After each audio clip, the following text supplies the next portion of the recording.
नमस्कार, प्रणाम, हर हर महादेव। आपका छोटा भाई फिर एक सॉन्ग लेके आ गया है।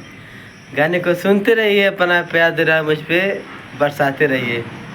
गाना सुनिए, गुंजन सिंह का गाना है। काफ़ी सैड सॉन्ग गाते हैं, हम गा रहे हैं। हमारी आवाज़ में अच्छा लगे तो लाइक करिएगा। इतना बदल गईलू कि यकीन न होला हो।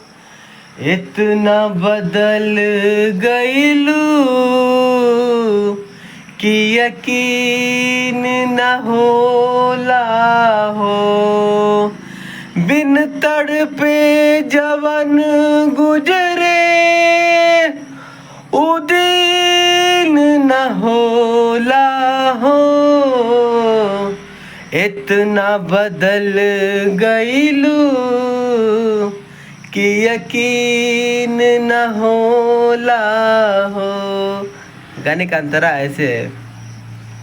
बड़ी फुर्सत से तुहके भगवान बनौले बाड़े।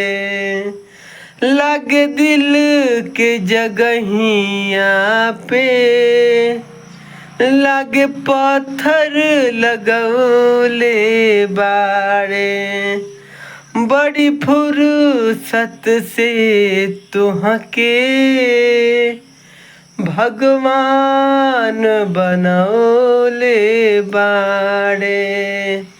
बाकी दिल के जगहिया पे लगे पत्थर लगौले बाड़े।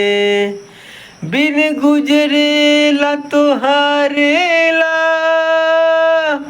उ दिन न होला हो। इतना बदल गईलू कि यकीन न होला हो। इतना बदल गईलू कि यकीन न होला हो। भाई गाने को लाइक से जरूर करिएगा। नमस्कार, प्रणाम।